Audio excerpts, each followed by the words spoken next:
বিশ্বের বিভিন্ন দেশ থেকে যুক্তরাষ্ট্রে পণ্য আমদানির উপর উচ্চ হারে শুল্ক আরোপের যে ঘোষণা প্রেসিডেন্ট ট্রাম্প দিয়েছেন তার বিরোধিতায় সোচ্চার হয়েছে চীন, জাপান, যুক্তরাজ্য সহ আরো অনেক দেশ।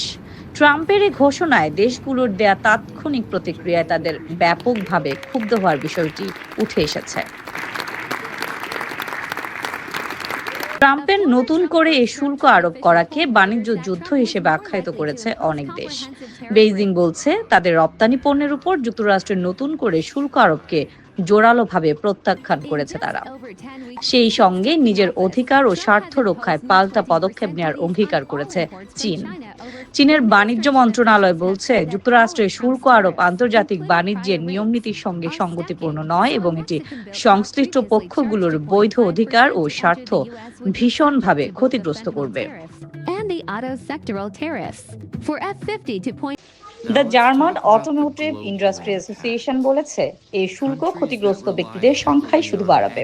ইউরোপীয় ইউনিয়ন এখন নিজেদের একসঙ্গে কাজ করার আহ্বান জানাচ্ছে উল্লেখ করে ভিডিএ আরো বলেছে এই জোট সমঝোতায় আগ্রহের ইঙ্গিত দিয়ে যাচ্ছে। জার্মান কেমিক্যাল ইন্ডাস্ট্রির সবচেয়ে বড় বাজার যুক্তরাষ্ট্র। প্রতিষ্ঠানটি ইইউকে মাথা ঠান্ডা রাখার অনুরোধ জানিয়ে বলেছে উত্তেজনা শুধু ক্ষতিই বাড়াবে। যুক্তরাষ্ট্রের রপ্তানি পণ্যে 24% শুল্ক আরোপের শিকার জাপান। দেশটির বাণিজ্য মন্ত্রী ট্রাম্পের পদক্ষেপের সমালোচনা করেছেন। ইয়োশিমোতো বলেন যুক্তরাষ্ট্রের এই একতরফা শুল্ক পদক্ষেপ খুবই দুঃখজনক এবং এটি জাপানের উপর প্রয়োগ না করার জন্য জোরালো আহ্বান জানান তিনি। যুক্তরাষ্ট্রের সঙ্গে একটি অর্থনৈতিক চুক্তিতে আবদ্ধ হতে যুক্তরাজ্য শান্ত ও প্রতিশ্রুতিবদ্ধ থাকবে বলে জানান ব্রিটিশ বাণিজ্য মন্ত্রী। তিনি বলেন এমন চুক্তি যুক্তরাজ্যের রপ্তানি পণ্যের উপর আরোপ করা 10% শুল্ক কমাতে সহায়তা করতে পারে। যদিও ব্রিটিশ মন্ত্রী আরো বলেন কোনো কিছুই ভাববার বাইরে নেই, আমাদের কাছে অনেক কিছুই রয়েছে এবং তা কাজে লাগাতে ইতস্ত করব না।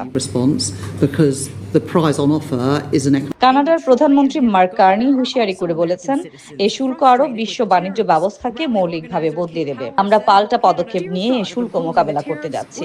আমরা আমাদের কর্মীদের সুরক্ষা দিতে চলেছি।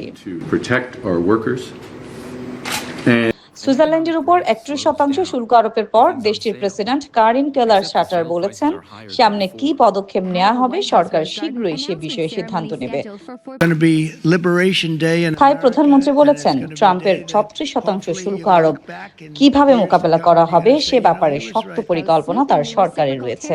সমঝোতার মাধ্যমে এ হার কমানো সম্ভব হবে বলেও জানিয়েছেন তিনি।